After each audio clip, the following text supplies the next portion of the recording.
दोस्तों, अगर आप लोग यूपीआई का इस्तेमाल करते हैं किसी को पेमेंट करने के लिए, किसी से पेमेंट प्राप्त करने के लिए, या फिर अगर आप शॉपिंग करने जाते हैं वहाँ पर लगे हुए बारकोड से अगर आप भुगतान करते हैं, तो क्या अब आपको चार्ज देना पड़ेगा? क्योंकि एनपीसीआई का एक बहुत बड़ा अपडेट आया है जिसमें कहा जा रहा है कि 1 अप्रैल 2023 से सभी यूपीआई ट्रांजैक्शन जिसकी वैल्यू 2000 रुपये से ज़्यादा की होगी उस पर 1.1% का चार्ज देना होगा।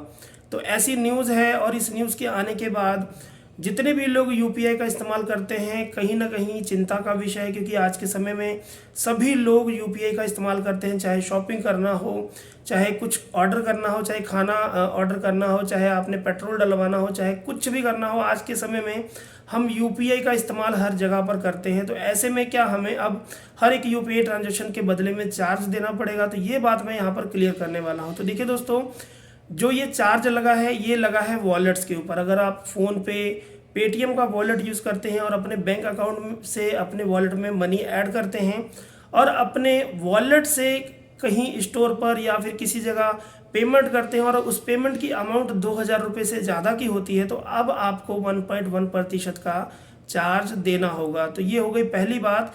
और दूसरा पॉइंट ये है कि अगर आप अपने यूपीआई से भी पेमेंट करते हैं, चाहे वो 10,000 रुपये की पेमेंट हो, चाहे आप किसी शॉप पे कर रहे हैं, चाहे अपने किसी फ्रेंड को कर रहे हैं, तो आपको कोई भी चार्ज नहीं देना है। अगर आप इंडिविजुअल यानी कि अपने रिश्तेदार को, अपने घर में, अपने फैमिली मेम्बर या फिर किसी फ्रेंड में भी पैसा ट्रांसफ़र करते हैं तो कोई भी चार्ज नहीं लगेगा, चाहे आप 50,000 रुपये ट्रांसफ़र कीजिए।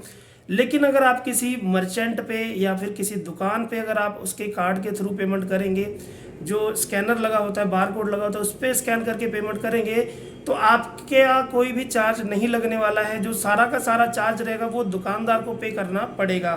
तो ऐसे में जो इंडिविजुअल हैं उन्हें इसका कोई भी फ़र्क नहीं पड़ने वाला है, कोई भी असर नहीं होने वाला है। जैसे आप पहले पेमेंट्स करते थे वैसे अब भी कर सकते हैं, आपको कोई भी चार्ज नहीं देना पड़ेगा।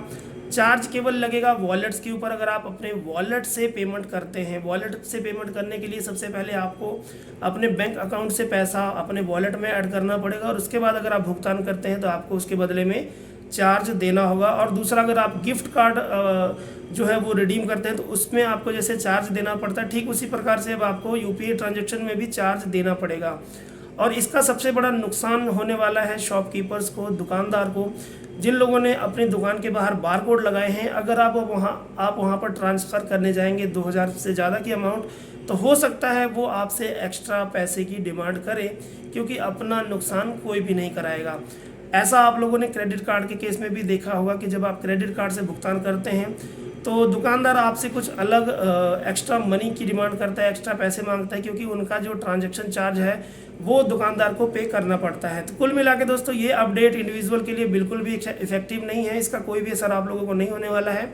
आप बेझिझक जितना मर्जी यूपीआई पेमेंट के माध्यम से पेमेंट कर सकते हैं। तो उम्मीद करूंगा जानकारी पसंद आई होगी। वीडियो अच्छी लगी हो तो लाइक कीजिएगा, चैनल को सब्सक्राइब करना बिल्कुल ना भूलिएगा। Thanks for watching.